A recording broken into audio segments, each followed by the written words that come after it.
आज मैं आप सबके लिए लेके आई हूँ गेहूं के आटे से बनने वाली बहुत ही क्रिस्पी करारी बिस्किट की रेसिपी। इन बिस्किट को आप झटपट से घर पर बना के तैयार करेंगे और बिना दही के ये बहुत ही क्रंची बढ़िया बनके तैयार होती हैं। तो चलिए बिना देर किए शुरू करते हैं इस क्रंची और बढ़िया सी बिस्किट बनाना, जो कि झटपट से बनके तैयार हुई हैं।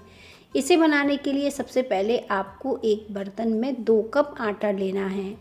आटा इस तरह से मेजरमेंट के हिसाब से मैंने 2 कप लिया है और ये गेहूं का आटा है जिससे रोटी वगैरह हम बनाते हैं, ये वही वाला आटा है। तो ये मैंने ले लिया है और इसी से आज हमारी जो है बिस्किट बनके तैयार होंगी।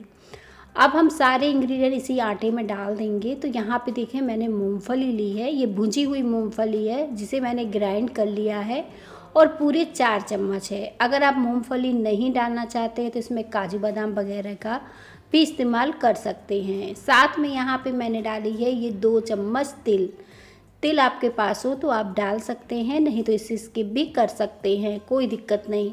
साथ में डाल दीजिए इलायची का पाउडर और इसमें अब हम डालेंगे ये नारियल। आप चाहो तो जो मार्केट में कद्दूकस किया हुआ नारियल आता ना, वो वाला नारियल भी यूज कर सकते हैं। यहाँ पे हमें 4 चम्मच इस तरह से कद्दूकस करके नारियल को डालना है। तो आप चाहो तो जो कद्दूकस किया हुआ नारियल आता है उसे आप 4 चम्मच नाप के डाल सकते हो। अगर ये वाला नारियल है तो इस तरह से कद्दूकस करके भी डाल सकते हो। नारियल से हमारी बिस्किट में बहुत ही अच्छा फ्लेवर आता है, जो खाने में बहुत ही टेस्टी लगती है। तो बस इस तरह से मैंने सारे नारियल को कद्दूकस कर दिया है। अब ये सारी चीज़ें देखें मैंने डाल दी हैं और ये सारी चीज़ें आप बिस्किट में डालेंगे तो बिस्किट का टेस्ट और भी बढ़ जाएगा, खाने में बहुत ही टेस्टी लगेंगी। और इन्हें मैंने एक बार मिला दिया है। अब मैं यहाँ पे रिफाइंड तेल का इस्तेमाल कर रही हूँ, 1/3 कप लिया है। आप चाहो तो यहाँ पे घी का भी इस्तेमाल कर सकते हो, डालडा का भी इस्तेमाल कर सकते हो, जो भी आप खाते हो उसका इस्तेमाल कर सकते हो। अब इसे डालकर कुछ इस समय के लिए ऐसे ही छोड़ देना है। अभी मैं चम्मच की सहायता से इस तरह से देखें फैला के छोड़ देती हूँ, तब तक हम दूसरी तैयारी करेंगे। तो इसे साइड रख देते हैं, इसके बाद हम इसे मिलाएंगे। अब एक बर्तन ले लेंगे और एक बर्तन में डालेंगे आधे कप दूध। इससे ज़्यादा दूध आपको नहीं लगेगा, आधे कप दूध में ही ये डो लग के तैयार हो जाएगा। साथ में हमें इसमें डालनी है चीनी। यहाँ पे मैंने आधे कप चीनी का इस्तेमाल किया है इस पूरी बिस्किट को बनाने में। मीठा अपने हिसाब से आप थोड़ा सा कम ज़्यादा भी कर सकते हैं, कोई दिक्कत नहीं होगी। और बहुत ही बढ़िया आपकी जो है बिस्किट बनके तैयार हो जाएगी। अब हमें चीनी को पूरी तरह से घोलना नहीं है। जब हम इस तरह से दानेदार चीनी डालेंगे तो जो बिस्किट में क्रंच आएगा बहुत ही बढ़िया आएगा चीनी का, और चीनी ऊपर से लगी हुई आएगी। अब जो मोयम हमने लगाया था ये अच्छे से फूल चुका है। अब हम इसे हाथों से मसल लेंगे और देखें इस तरह से लड्डू बांधेंगे। ईजिली ये लड्डू बंध रहा है, एकदम परफेक्ट हमारा मोयम है। अब हम क्या करेंगे, ये जो दूध था चीनी वाला इसे डाल देंगे। इसे डालने के बाद इसका सॉफ्ट सा डो लगाएंगे, बहुत ज़्यादा टाइट डो नहीं लगाना है हमें, जैसे रोटी वगैरह के लिए लगाते हैं थोड़ा सा सॉफ्ट लगाएंगे।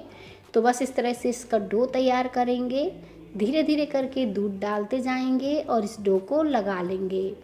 अगर आपको लगे ये दूध कम है तो आप यहाँ पे 1-2 चम्मच पानी या दूध कुछ भी ऐड कर सकते हैं, पर जो मेजरमेंट के हिसाब से एकदम परफेक्ट आधे कप दूध आपको लग जाएगा।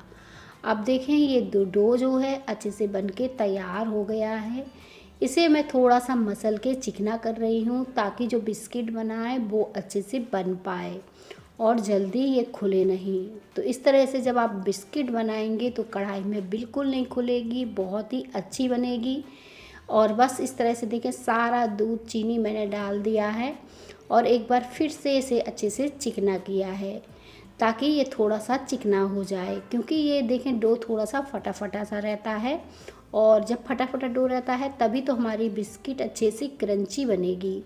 तो इस बात का भी ध्यान रखना है। अब देखें ये डो जो है अच्छे से लग के तैयार हो चुका है और ये देखें इस तरह से आप हाथों से भी इसे फैला सकते हैं या फिर हल्के हाथों से बेलन से बेल के भी इसे बना सकते हैं। तो आपको जैसी सुविधा हो वैसा कर सकते हैं। और बेलना चाहें तो इस तरह से बेलन की सहायता से जैसे मैंने बताया बेल लीजिए।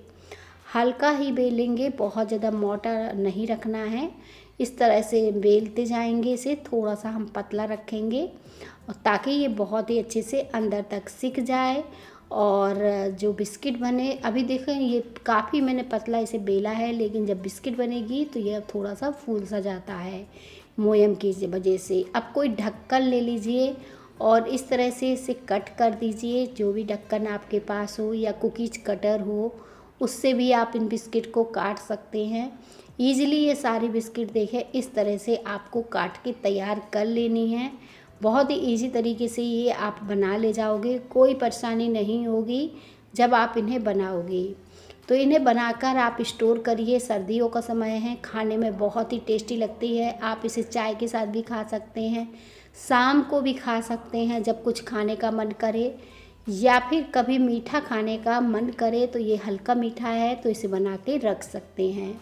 इन बिस्किट को आप बच्चों के लंच बॉक्स में भी दे सकते हैं। बहुत ही क्रंची और करारी सी ये बन के तैयार होती हैं। करना कुछ नहीं है, इसको आपको देखें हल्का तेल गरम करना है, एक एक करके ये सारी बिस्किट डाल देना है और जब तक ये नीचे से ना सके इन्हें बिल्कुल भी नहीं पलटना है। जैसे ही नीचे से सेकेंगी तो आपको पता चल जाएगा, तो आप कोई चम्मच की सहायता से धीरे धीरे करके इनको पलट दीजिएगा और देखें कितनी ज़्यादा इसमें क्रंच इसी ये बनने के तैयार हुए हैं, क्रैक पड़ना शुरू हो गए हैं। तो इसी से ये जो है ना क्रंची सी बन के तैयार होंगी। अब हमें इनको कलर चेंज होने तक तल लेना है और अभी ये बिस्किट जो हैं गरम में बहुत ही सॉफ्ट रहती हैं। जैसे जैसे ये ठंडी होंगी वैसे वैसे ये क्रंची सी हो जाती हैं। तो इस बात से आप बिल्कुल बेफिक्र रहें, ये बहुत ही क्रंची बढ़िया बन के तैयार होंगी। और ये हमने बहुत ज़्यादा मोटी नहीं बनाई हैं, पतली बनाई हैं, तो ये सिक भी अच्छे से पाती हैं।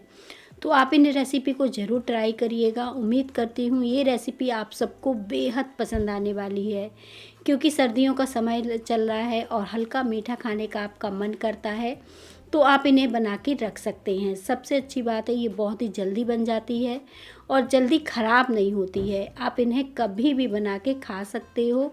जैसे मैंने बताया, अगर बहुत जल्दी है तो बच्चों के टिफ़िन वगैरह में भी दे सकते हो, बच्चे बड़े चाव से इनको खाएंगे। तो देखें इसी तरह से अब हमें बाकी की भी तलकर तैयार कर लेना है।